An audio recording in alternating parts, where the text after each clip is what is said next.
একসাথে আজকে 7 জন রোগী টিবিএস করি, আল্ট্রাসোনোগ্রাফি করি। ওনাদেরকে আমরা 1 মাস আগে আমরা ট্রান্সফার করেছিলাম। এই আজকে এই আমরা ট্রান্সফারের যে ফাইনাল ফলাফল অর্থাৎ বাচ্চার হার্টবিট দেখা, এই আজকে হার্টবিট আমরা দেখতে পেলাম। একজনের শুধু হার্টবিটটা একটু এখনো আসে নাই, সেক আসছে, এখনো হার্টবিটটা আসে নাই। আমরা আশা করি ওনারও হার্টবিট আসবে। আপনারা জানেন এই কাজটা রাজধানী শহরে একমাত্র বাংলাদেশে এখনো সীমাবদ্ধ। চিটংয়ে 2টা সেন্টার আছে, আর আমি এই পেরিফেরির মধ্যে সবচেয়ে বাংলাদেশের সবচেয়ে পেরিফেরিতে আমি আইভিএফ এর কাজ করি এবং আপনাদের দোয়ায় ভালোভাবে কাজ করছি। প্রতি মাসে আমাদের এখানে 8 জন 10 জন 12 জন রোগী প্রেগনেন্ট হচ্ছেন, যাদের বিভিন্ন কারণে, স্বামীর সমস্যার কারণে হতে পারে, স্ত্রীর সমস্যার কারণে হতে পারে, উভয়ের সমস্যার কারণে হতে পারে। অনেকেরই বাচ্চা হচ্ছে না, হয়তো 8 বছর 10 বছর 17 বছর 15 বছর। অনেকে আজকে হার্টবিট দেখছেন আপনারা, যারা বাচ্চা মানে আসছে আজকে, কারো বিবাহিত জীবন 12 বছর, কারো 10 বছর, কারো 17 বছর, কারো এই 5-7 বছর হয়ে গেছে, বাচ্চা হচ্ছে না। তো আমার জন্য দোয়া করবেন, আমার প্রতিষ্ঠানের জন্য দোয়া করবেন। আমরা বাংলাদেশের চিকিৎসকরা এই ইনফার্টিলিটি চিকিৎসার জন্য আপনার চেষ্টা করে যাচ্ছি। ঢাকা শহরে যারা কাজ করছেন বা আমরাও যারা পেরিফেরিতে কাজ করছি, আমরা চাই যে আমাদের দেশের রোগীরা কেন বাংলাদেশের এই অর্থনীতি দুর্বল করবে, কেন এই টাকা নিয়ে বাইরের দেশে খরচ করবে।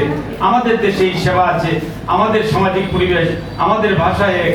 আমরা এই পরিবেশে যদি চিকিৎসা করি স্বাচ্ছন্দ্য বোধ করি। কারণ অন্য কোনো দেশে যদি চিকিৎসা করেন তাহলে দেখবেন ভাষা মিলছে না, কথা বুঝছেন না, ওরা কি বলতেছে আপনি কি বুঝতেছেন, এই ধরনের সমস্যা হয়। তো এর জন্য আমি আশাবাদী যে অচিরেই আমাদের বাংলাদেশ এই ডিস্ট্রিক্ট পর্যায়ে হয়তো এই সেন্টারগুলো হয়ে যাবে। আমরা দিন দিন এইগুলাতে ডাক্তাররা কাজ করছেন, আমরাও চেষ্টা করতেছি যাতে মিনিমাম ডিভিশন পর্যায়ে এই সার্ভিসটুকু যেন পায়। পৃথিবীর কোনো দেশেই সরকারিভাবে এই বন্ধ্যাত্বের চিকিৎসাটা খুব একটা সরকারও এনকারেজ করে না। আমাদের দেশে আমাদের সরকার এই বন্ধ্যাত্ব চিকিৎসা সরকারি পর্যায়ে শুরু করেছেন।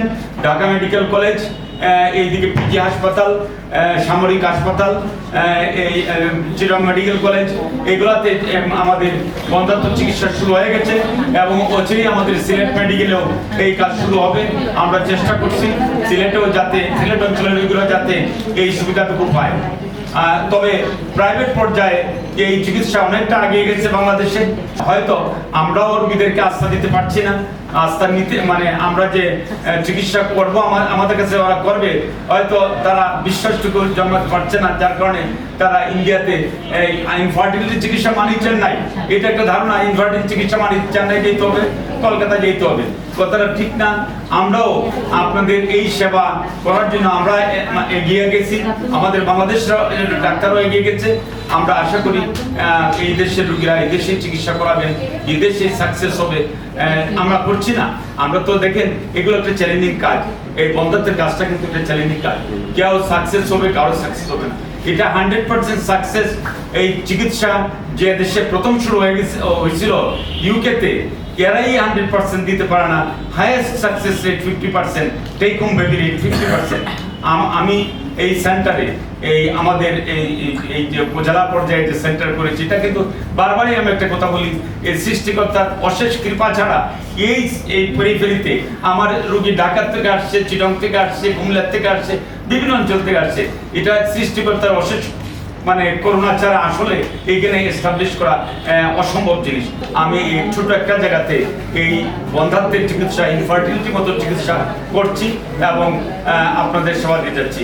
আমার জন্য দোয়া করবেন এবং আমার যে সাথে যারা কাজ করে সহযোগী যারা, তাদের জন্য দোয়া করবেন, তারা যেন সুন্দরভাবে এখানে কাজ করতে পারে। কারণ এটা আমার দ্বারা সম্ভব না। এই বিরাট কর্মযোগ্য আপনারা দেখছেন যারা কাজ করছেন এখানে আজকে 4-5 মাস ধরে, এই যে আসা যাওয়া, দীপশিখা ইনফার্টিলিটি কেয়ারে সকাল বিকাল আসা যাওয়া, এটা অনেকের কাছে বিরক্ত লাগছে প্রথম। বিরক্ত লাগারই কথা, বারবারই আসতে হয়, বারবারই ফলো আপে আসতে হয়। তো তারপরেও আপনারা ধৈর্য সহকারে যে চিকিৎসা করেছেন, আপনাদের কাছে আমি কৃতজ্ঞ যে আমার উপরে আস্থা রেখে যে আপনারা এখানে এত দূর দূরান্ত থেকে শ্রীমঙ্গলে আজকে হয়তো কেউ 3 মাস কেউ 4 মাস অবস্থান করছেন, আরো 1-2 মাস অবস্থান করতে হবে, করে আপনারা যার যে এলাকাতে চলে যাবেন, গিয়ে আপনাদের নির্দিষ্ট যারা গাইনোকোলজিস্ট আছে ওনাদেরকে দেখাবেন, দেখায় আপনার সুন্দর সুস্থ বাচ্চা ডেলিভারি হবে এই আশা ব্যক্ত করে আমি আর সময় নষ্ট করছি না। আপনারাও অনেকে রুগী দেখাবেন, অনেকে বাড়ি ঘরে যাবেন, অনেকে অপেক্ষায় ছিলেন হার্টবিট আসছে কি আসছে না, এটা একটা পরীক্ষার মতো। এটা যেমন বিশেষ পরীক্ষা দিলে যেমন আমরা উদ্বিগ্ন থাকি যে পাস করবো কি ফেল করবো, এরকম একটা পরীক্ষার মতো। তো আপনারা অনেকেই পরীক্ষাতে পাস করেছেন, এর জন্য আমি সৃষ্টিকর্তার কাছে প্রার্থনা করি যেন আপনারা একটা সুন্দর সুস্থ বাচ্চা জন্ম দিয়ে পরিবারে হাসি ফুটাইতে পারেন। ধন্যবাদ সবাইকে। ঠিক আছে ট্রান্সফার করে হয় নাই, একবারে উনি একটুকু মনোবল হারায় না, বলছে আল্লাহ উপরে আছে, আমার এমব্রয়ডারি যেহেতু আছে আপনি চালাই দেন। দেখেন ঠিকই এবার সুন্দর 2টা ট্রিন প্রেগনেন্সি আসছে, আমি আশাবাদী খুব সুন্দর বাচ্চা জন্ম দিবে। এই যে উনি যে মনে বল রাখছে এবং উনি কষ্ট ছিল, দেখেন উনি আল্লাহ ঠিকই সাহায্য করছে।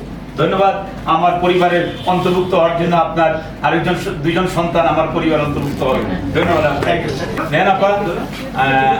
আমরা এই শুধু এক মন ফুল দিয়ে বরণ করা মানে মনে করতেছি আপনার আমার দীপশিকা পরিবারের সাথে একজন। ধন্যবাদ। এখন আমরা একটা আপনাদেরকে নিয়ে কেক কাটবো, আপনাদেরকে নিয়ে আপনারা এখানে আসবেন, আমরা কেক কাটে আপনাদেরকে ফুল দিয়ে বরণ করবো। আসেন আসেন আসেন। হ্যাঁ হ্যাঁ, ধন্যবাদ আপা। যে সবচেয়ে বড় জিনিস হলো বিশ্বাস। এই যে আপনারা বিশ্বাস রাখছেন, বিশ্বাস রেখে যে আপনারা এখানে ছিলেন, এটাই সবচেয়ে বড় জিনিস।